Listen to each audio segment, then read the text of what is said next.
If you want to call and set up a voicemail on POCO C85, then first of all we need to open the phone app. Over here we can switch to the keypad and you can press and hold number 1 in order to speed dial the voicemail.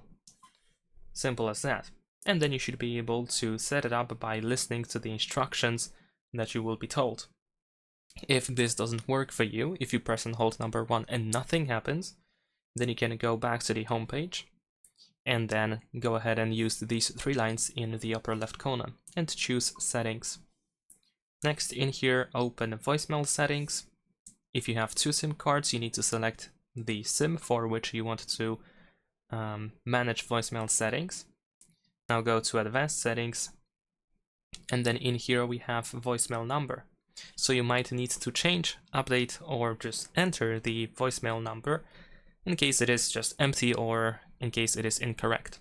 You can try to Google that information if you don't know how to get the voicemail number. I mean, you can just enter the name of your carrier and voicemail number and search for that. Or you can try to contact your carrier or service provider. And that's pretty much it. Subscribe to my channel.